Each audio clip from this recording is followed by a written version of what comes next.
Oi, pessoal, tudo bem? Ralph Peter com vocês novamente, programa Livros em Revista, que vai ao ar toda segunda-feira às 19 horas, com imagens geradas pela BCC Television, a nossa grande emissora, e também fica disponível o programa no nosso site www.livrosemrevista.com.br e também pelas redes sociais, todas por aí.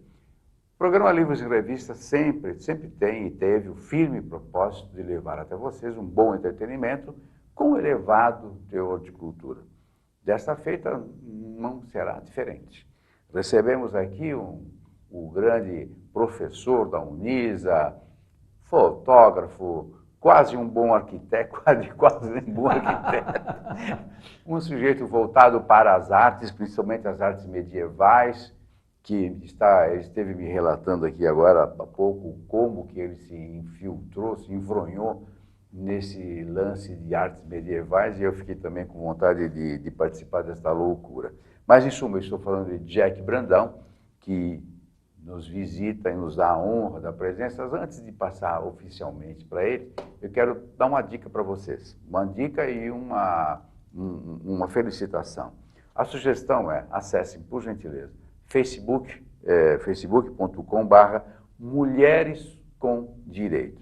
Trata-se de um belíssimo movimento liderado aí por advogadas que tem por condão levar às mulheres o que elas merecem, todos aqueles, a palavra-chave, empoderamento que todas as mulheres merecem, e tenho certeza absoluta que elas levarão com muita galhardia este movimento. Olha, visa não só eliminar maus tratos, o feminicídio, aquelas coisas todas. Em suma, acessem, não só mulher, homens também poderão e deverão acessar para saber o que está acontecendo e como eles devem proceder para agirem devidamente com as nossas boas mulheres. Parabéns a todas vocês, que vocês continuem assim firmes, solertes, que nós precisamos muito que essas boas coisas venham à tona. Mais uma vez, parabéns para vocês todas.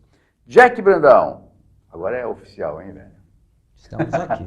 Professor, consultor acadêmico, pesquisador de arte medieval, como eu havia dito para vocês, mestre e doutor em literatura, dentre as demais talentosas atividades da matéria, que lançou Douglas e o Livro da Luz, pela editora Lumen et Virtus. O nome é bonito, Lumen et Virtus. Luz e força. Luz e força. Muito bem, muito obrigado, professor. Prazer. Escuta, esse é o teu primeiro livro, não? Não. 50º? Nada, já tenho outros livros. Eu tenho, por exemplo, eu sou poeta, então eu tenho livros de poesia, tenho livros acadêmicos. Bom, é uma carreira. Pô, você é jovem, você é bastante jovem. Eu fico feliz pela sua. Uma carreirona toda. Não, é verdade.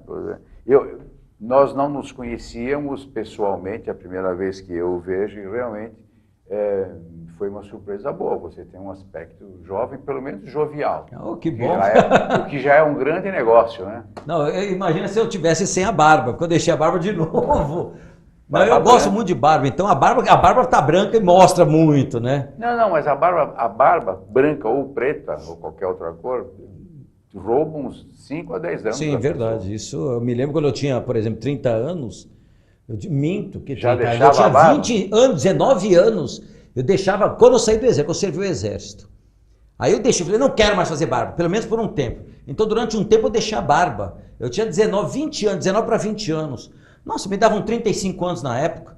Eu pego foto, eu olho assim, meu Deus do céu. Como é que eu consegui ficar mais novo? Mas é exatamente isso. Fora a grande modéstia, naturalmente, lógico. Não, mas o tempo passa, não tem jeito. Claro. Só que aí você... Passa e é cruel, não, o espelho também é cruel. Não dá, e outra coisa, e o trabalho que dá para ficar pintando esses fios de branco é algo terrível. Hoje eu deixei aqui. Mas vem cá, você não pinta a barba de branco, mas o cabelo com certeza de preto você pinta, né? É engraçado você ver, mas você sabe que já me perguntaram isso. Escuta, é verdade, é um já contraste, me perguntaram, né? Isso. Contraste. É engraçado, minhas filhas falam, papai, é engraçado, sua barba branca e seu cabelo preto. Eu falo, você viu, eu era ruivo, Então, durante muito tempo eu era ruivo. O que é? Você é um camaleão, vai bom, se transformando, vai ser... Mas é o tempo. Daqui a pouco, eu vejo o seu cabelo branco assim, eu falo, um dia eu vou chegar lá. Um dia eu vou chegar lá. Eles são brancos que sobraram, né? Aliás, você sabe como chama o meu corte de cabelo? Piscina. Piscina. Sabe por quê? Não. Porque de cima você vê o fundo. Tô vendo que o meu daqui a pouco tá chegando igual. O meu já virou aeroporto. Escuta, meu. O Jack e a... como é que é o livro? Douglas e o Livro de Luz. Bom, a que devemos? Bom, o Douglas e o Livro de Luz é uma coisa muito interessante. Como nós estávamos conversando em off, eu vou até comentar rapidamente Por favor, a minha questão. O espaço é teu. Muito obrigado. A questão toda é a seguinte, eu há muitos anos, eu trabalho com a questão da imagem. Então, por exemplo, eu comecei meu mestrado, antes do meu mestrado, na realidade, eu sempre fui voltado à pesquisa. E uma das minhas pesquisas primordiais, que comecei, na realidade, com ela, foi a questão do nazismo. Então, eu comecei a escrever um romance sobre o Hitler, isso já faz muitos anos. Foi antes do meu mestrado. Terminou o romance? Não, acabei ainda, só para você ter uma ideia. Então, eu tenho quase 400 páginas escritas, que é um romance acadêmico. Aí eu entrei no mestrado na USP. Entrei no mestrado. Como mestrado, ainda continuei escrevendo o livro. Aí entrou o doutorado, já foi impossível. Então, quando eu entrei no doutorado, eu não consegui mais conciliar. Então, só para você ter uma ideia, então é algo que já existe anteriormente ao mestrado e doutorado. Naquele momento, o Douglas era um germe. Eu havia pensado em criar o Douglas, por quê? Porque um dos objetos do meu estudo é a questão da imagem. E me chama muita atenção, hoje ainda de maneira muito mais especial do que naquele momento, como as pessoas não conseguem compreender a imagem na sua totalidade.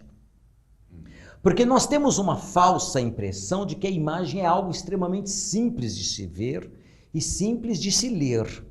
E quando eu digo de se ler, eu digo entre aspas. Por que entre aspas? Porque durante muito tempo eu tive muitas discussões com os meus alunos a respeito da questão da leitura da imagem. Porque todas as vezes que eu dava uma prova ou fazia uma atividade, eu colocava, leia a imagem tal e faça a atividade. Aí os alunos me perguntavam, poxa professor, mas nós não temos ler só texto? Desde quando que se lê imagem? E eu falei, desde sempre.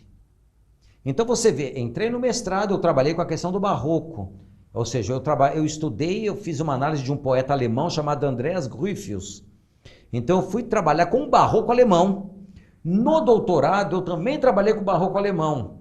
Não só com o Gryphius, mas ampliei o escopo com grande parte do leque dos autores alemães, dos autores barrocos alemães. Só que no mestrado já me chamou a atenção uma coisa de modo especial, que foi a recepção. Como eu recebo essa imagem, que é aquilo que eu chamo de imagens extemporâneas, hoje. Por quê? Começou a me chamar muito a atenção o fato de que os meus alunos já não entendiam mais as imagens literárias. Eu vou dar um exemplo, eu dei aula do Dante Alighieri, que você conhece. Então, eu dei aula no Dante. São Paulo, para quem não...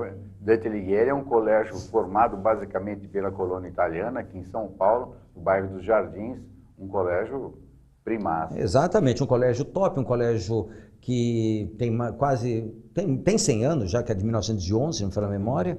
Bom, então, e me chamou a atenção que os meus alunos, eu ia trabalhar com a questão do barroco, por exemplo, eu ia trabalhar com o Gregório de Matos, e eles não conseguiam mais entender as imagens.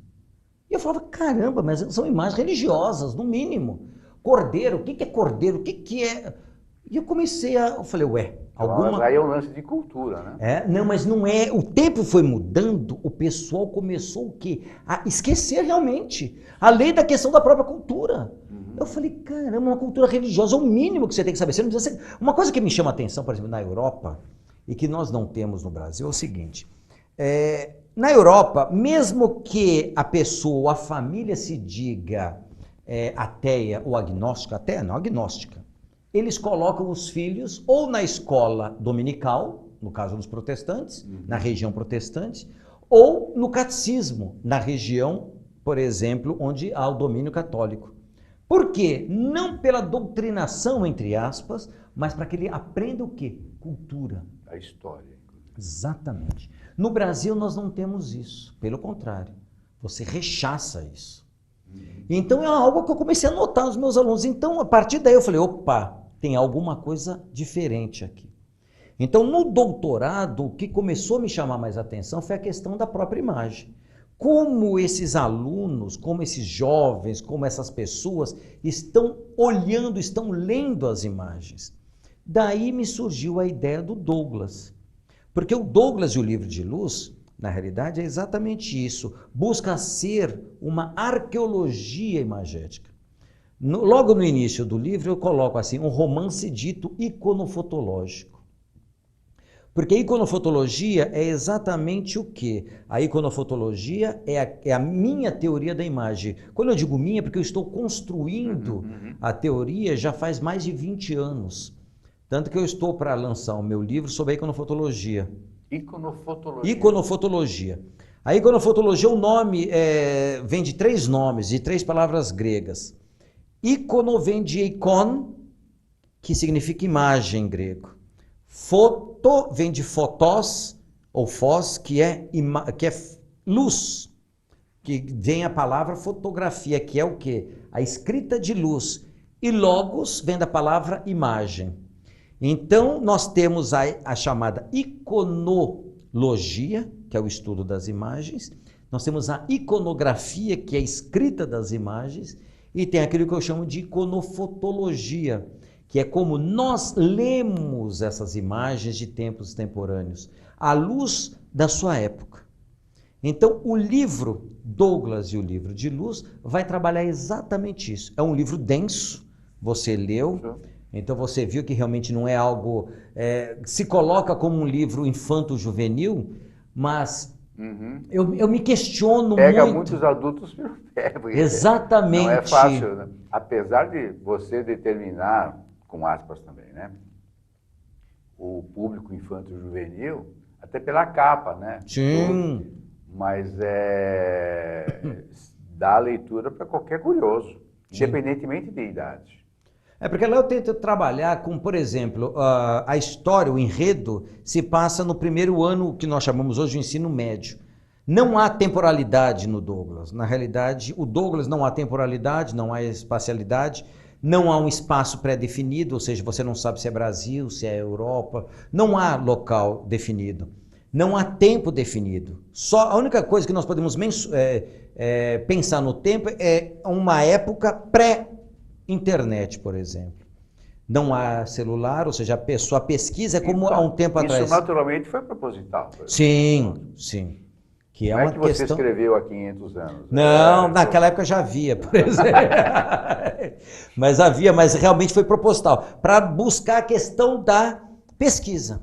Porque uma do cerne, eu acredito, que todo professor, ele deve ser, antes de tudo, um pesquisador. Ou incentivar a pesquisa. Exatamente. E levar os seus alunos a se tornarem pesquisadores. O grande problema pelo qual nós estamos passando hoje, na sociedade brasileira de modo especial, é esse. Nossos alunos não são pesquisadores. Nossos professores não são pesquisadores. Mesmo com as facilidades da internet. Mas, eu fiz exatamente uma colocação dessa no Douglas.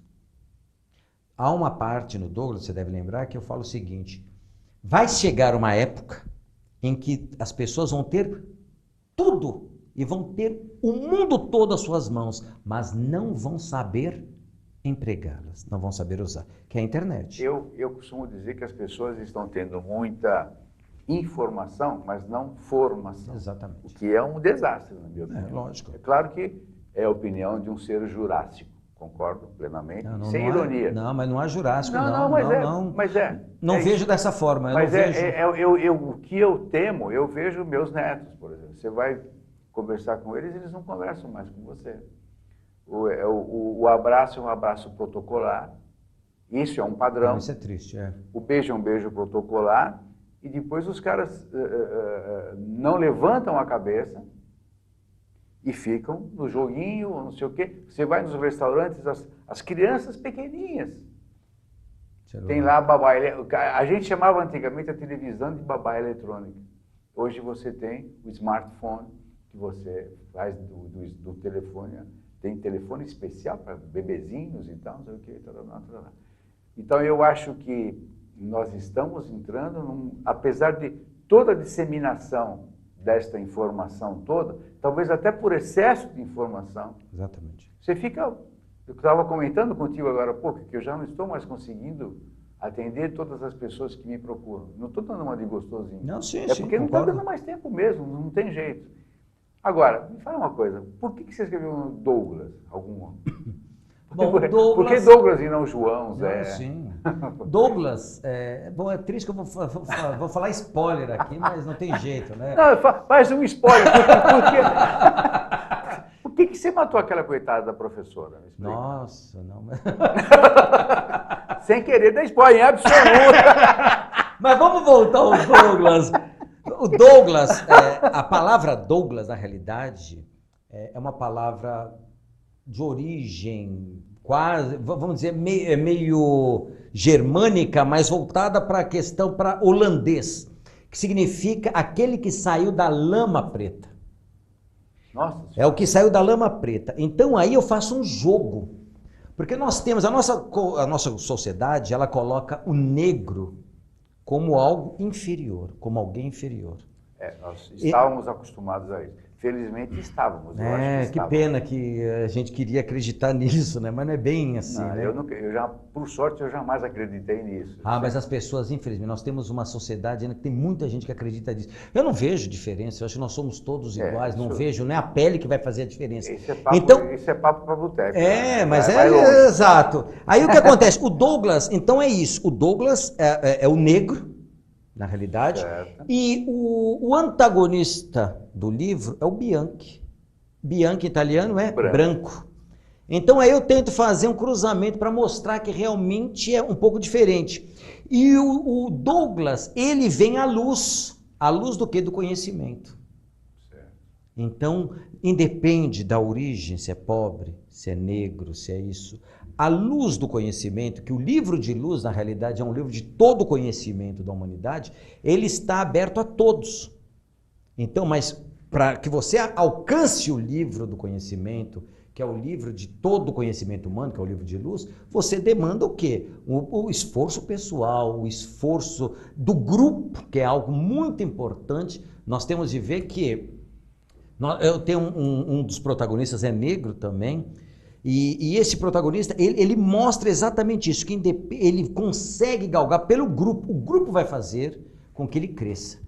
Então nós temos de estar inserido no grupo. Então a questão do Douglas é essa. Agora a professora, coitadinha. A Rosaura é porque ela sabia demais. Nem todos aqueles que sabem demais podem viver, que é o que acontece muitas vezes. Você sabe, de repente as pessoas vão sumindo. Por quê? Porque sabem demais aquilo que não poderiam saber muitas vezes. Então desaparece. E a Rosaura aconteceu isso. Não vou falar muito, porque... Eu tô quietinho. Senão aí eu esperando. Vai falar. Aí eu vou acabar... Mas você falou um negócio, um lance agora interessante. As crianças do teu livro, vamos chamar de crianças. Sim. Né? Elas têm um padrão mediano, né? Financeiramente falando. Não, só uma menina, porque o Douglas é pobre. Sim, mas não... É porque é que tá, eu não dou, no colégio, por exemplo, é isso que eu te falei, que não há tempo e não há espaço. O colégio, a priori, é um colégio público. Certo. Então não dá para ter, não há diferença, você não tem como mensurar isso. Porque todos estão lá no colégio. E numa dessas, como elas estão mais ou menos numa mesma faixa etária... Exato, estão todos juntos. Estão todos juntos. Estão todos juntos. Forma um egrégor interessante aí, que é uma... tipo o ombro a ombro. Exatamente, porque a ideia, por exemplo, vamos pensar na Alemanha. Bom, você é alemão... Bom, nada é perfeito, né? Então vamos pensar na Alemanha. A Alemanha é isso. Ou seja, o colégio é público. Não, na Itália também. Na Itália, bom, na Europa, de modo geral, o colégio é público. O colégio particular, isso eu comento aqui com os meus... Eu comentava quando eu estava falando colégio. Para quem eram os colégios particulares? Ou para quem normalmente se direciona o colégio particular na Europa? Para pessoas extremamente ricas. Não é como nós aqui. O cara está se matando para pagar um colégio. Não é isso. Quando eu digo rico, é rico mesmo. ou para as pessoas de determinadas... como nós temos aqui italiano, francês, determinadas culturas, ou para pessoas que têm problemas sérios de sociabilização. Caso contrário, todos vão para o colégio público. Olha, eu me lembro quando eu era criança, os melhores colégios eram os públicos. Mas exatamente. Você fazia uma espécie de... Havia em São Paulo o Colégio Pedro II. Que quando eu estava na fase de entrar nesse tal colégio, claro que eu não passei. Fazia vestibulinho. Fazia um vestibulinho. Exatamente. Não chamava vestibulinho, exame para admissão. Exatamente. Assim. Não era para qualquer um. Não era. Não bastava ser bom, tinha que ser excelente. Ótimo, exatamente, é isso que eu digo. E depois a coisa foi degradando, degradando. Hoje, você estudou onde? Colégio público? Aí o pessoal já te olha meio... Teu currículo não é bom. Como se você pudesse mensurar isso. Perfeito. E o Douglas é isso. Então todos estão no colégio. Ou seja, todos não pagam. Então nós temos a filha do juiz, que é uma das personagens principais, e o Douglas também, por exemplo, que está lá. O Luciano, que é pobre, o mais pobre de todos, é o Luciano. Então eles todos estão lá, e todos têm essa possibilidade. É a questão do ombro a ombro, ou seja, um precisa ajudar o outro. E todos vão sendo ajudados, porque todos acabam pegando a ideia do Douglas, que é a ideia da pesquisa. Porque aquilo que eu digo para você, e digo para todos, sem um aluno pesquisador, nós não temos uma escola boa. Mas isso é algo que o professor tem de levar, o aluno tem que ficar dando a chama. Tem que suscitar, né? Exatamente. Se você não suscitar isso... Agora, você não acha que também a degradação do ensino público em função até de baixos salários e tal, uma coisa acaba levando a outra, ou seja, qual é o tesão que um professor tem? Nenhum. De ficar incentivando? Porque se ele incentiva o aluno a fazer pesquisa, e o jovem é uma tábula rasa quase, tudo que você põe ali floresce. Eu vou dar um exemplo para você, Ralph, uma coisa... Eu tive uma experiência muito boa no Estado. Eu dei aula no Estado durante 10 anos. Durante 10 anos, olha, e nós tivemos, durante uns 4 anos, eu fui para uma escola, como eu falei, depois do Grajaú, que aqui é uma região da Zona Sul, uma região extremamente pobre de São Paulo, no Jardim Liana. Foi a melhor experiência pedagógica que eu tive na minha vida. Só para você ter uma ideia. Lá naquele momento nós tivemos um diretor extremamente bom, capacitado, e nós fizemos um projeto em que nós dávamos, só para você ver, eu era o coordenador de línguas. Nós tínhamos alemão, francês, espanhol, italiano e inglês. O aluno chegava no ensino médio, ele escolhia. Nossa. Você não tem noção que foi isso. Não dá para ter noção. Então, nós trazíamos o aluno para o sábado, por exemplo, nós fazíamos os alunos estudar, fazíamos os alunos pesquisar. As feiras científicas eram coisas malucas. Muitos desses alunos entraram na USP na época, enquanto a grande maioria não entrava. Nossos alunos entravam na USP. Então, é o trabalho do pesquisador. Agora, você tocou num ponto que tem muito a ver, é lógico. Um professor, não é nem a questão que o professor não tem tesão de dar aula. O professor não aguenta de tão exaurido que ele está de dar aula.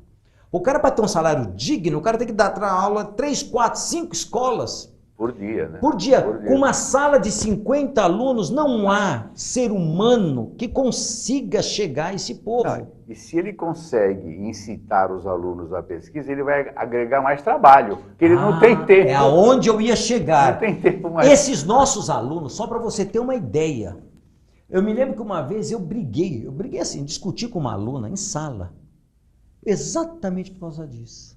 Depois nós nos tornamos grandes amigos. Por quê? Porque você começa a trabalhar o aluno, fazê-lo pesquisador, fazê-lo questionador, ele vai te questionar. Lógico. E ele não vai aceitar tudo. E era o que acontecia. Os professores que vinham, por exemplo, de outros colégios que iam dar aula lá, eles não aceitavam, eles achavam algo extremamente... Chicotada, né? E quando nós tínhamos as reuniões, ela falou, tal aluno é horrível. Eu falei, opa, como? Então, havia o corpo docente que estava há muito tempo lá, como você vai falar de tal aluno? Porque eles não sabiam o que era, que na verdade é a dialética. É o ir e vir, é o ir e vir, é o ir e vir. Eu passei por isso, eu dei aula num colégio noturno uma vez, um bairro bem pobre aqui em São Paulo, mais ou menos, só que na Zona Leste. E passei por isso também. Olha, cuidado com aquele fulano lá, cuidado com aquele lá. Depois...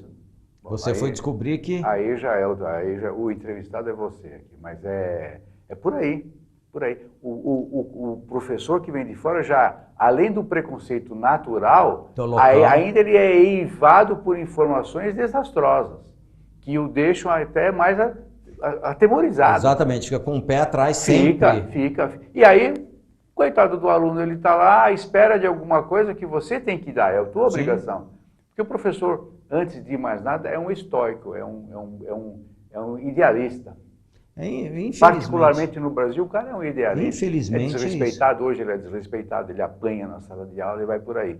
Aí então fica um turvelínio de situações que você não sabe mais quem deu o primeiro tiro, quem é quem. É engraçado, isso é algo extremamente triste, porque você vê, eu sou professor.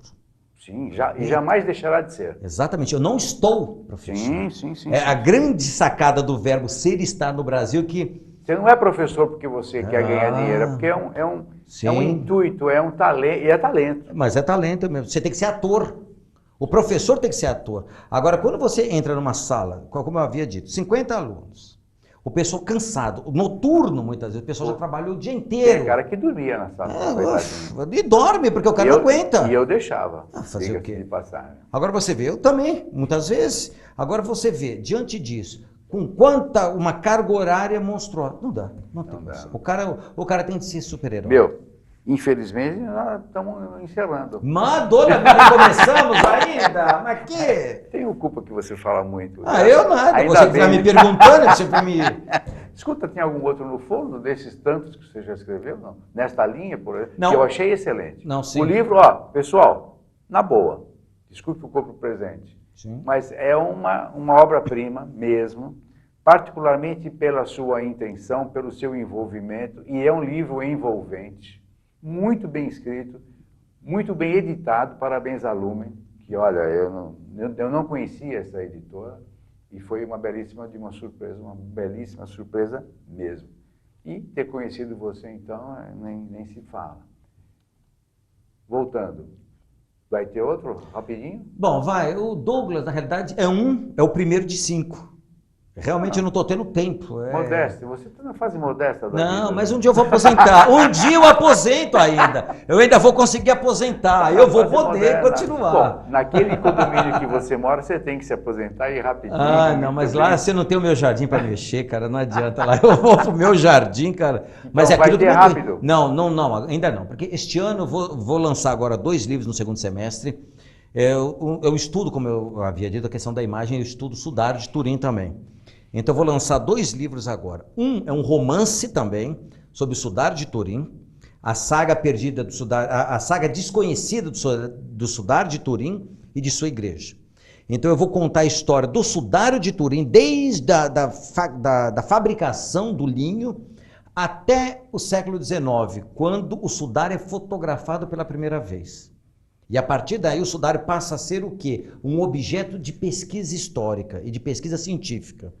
Então esse vai ser o primeiro volume, vai sair no segundo semestre agora, está quase pronto. E no segundo semestre vai sair também um livro do sudário, mas é um livro baseado numa pesquisa... O mesmo tema? É o mesmo tema. Mas a questão é o seguinte, esse segundo livro é um livro calcado em cima de um curso que eu dei no Museu de Arte Sacra de São Paulo. Então muitas pessoas me pediram, e eu falei, eu vou fazer um livro. Que é um livro, na realidade, não digo água com açúcar, mas é um livro que eu vou fazer todo um trabalho arqueológico do sudário. Então, uma arqueologia também da imagem. Então, esse é um livro... Não, eu estou tentando ver... O outro, sim. O outro livro tem 500 páginas ainda em Word, não está ainda... Nossa. Então, vai ser o primeiro volume. Então, o outro vai ser grandão. Esse provavelmente não vai ficar tão grande, não sei também. É que nem o Douglas, né, para ficar tanto, ficou com quase 300, 400 páginas. Mas também ele tem um tamanho pequeno, né? Mas não é porque também a letra diminui. Viu? Como eu te falei já, a segunda vez, eu não vou falar mais, hein? terminamos. Agora já as nossas cabeças estão cortadas aqui. Definitivamente. A Luciana está maluca lá. Tá xingando lá. Vai, calma, Não, xingar não, porque ela é muito educada, ela não faz isso. Mas ela faz uns sinais. Como eu tô olhando para lá, eu não tô vendo o que ela tá fazendo lá atrás. Pois é, mas ela é muito discreta, muito educada. É que nem eu nos congressos, eu fico levantando a plaquinha. Aí chega uma hora e eu falo, ó, meu, não dá mais, acabou agora. Então você sabe muito bem do que eu estou falando. Meu querido. Meu caro, olha, mais uma vez agora falando sério, muito obrigado pela visita. Eu que agradeço. Nos honra sobremaneira. Tenho certeza que eles todos adoraram e exigimos a tua volta o mais rápido possível. Será um grande prazer. Portas, janelas, todas abertas. Definitivamente, você só vai ganhar um crachá, vem a hora que você quiser, numa boa. Será um grande prazer. Você é uma pessoa belíssima. É muito bom bater papo com você. Muito obrigado. Eu acho... é um bate-papo mesmo. Não, mas isso é um bate-papo. É como se nós conhecêssemos há muitos anos. Nós falamos uma vez ao telefone, né? Não, mas aquilo só 40 minutos. Só mais, meu, deu quase uma hora. Não, mas é a nossa característica. Quando a gente acha alguém assim, digamos, com o mesmo perfil, vai longe. Né? Isso é muito bom. Não precisa nem ter pinguinha e cervejinha, né? Vai embora numa boa. Imagina se tivesse pinguinha e cervejinha. Pessoal, nós conversamos com o mestre Jack Brandão, que trouxe ao mundo o Douglas e a Busca da Luz. E o Livro de Luz. E o Livro de Luz, que, olha, eu recomendo para adulto, criança não, mas o jovem a partir dos 14 anos já está de bom tamanho, né? Olha, um livro muito bem editado, um belíssimo de um presente para qualquer pessoa que queira se instruir e ou então acender alguma centelha para uma boa pesquisa, uma boa instrução. Vale cada centavo, custa só R$280. Nossa, já pensou? A gente nunca fala o valor, aliás, porque eu nem sei mesmo. Gente, mais uma vez, muito obrigado, pessoal da técnica, a Luciana, o Verão, toda essa trempa que nos inserem nas maquinetas que vocês possuem. Maria Estela Guedes, que através do seu site www.com, situado em Lisboa, nos insere em todo o universo lusófono, dando-nos uma audiência muito boa, principalmente bastante gabaritada, bastante aquilatada, que naturalmente vão adorar você. E também a jornalista Mariana Mascarenhas, que fez essa nossa ponte. Nossa assessora de imprensa. Sobremaneira, que é a Mariana Mascarenhas, é localizada no www.ecoarassessoria.com. Acho que é isso mesmo, né? Ecoarassessoria.com.br. Uma menina bastante gentil, menina mesmo ainda, porém muito eficiente. Mariana, muito obrigado. Pessoal, até a próxima. Muito obrigado pela paciência, a audiência e principalmente a nossa amizade. Até a próxima. Tchau, tchau. Tchau, tchau.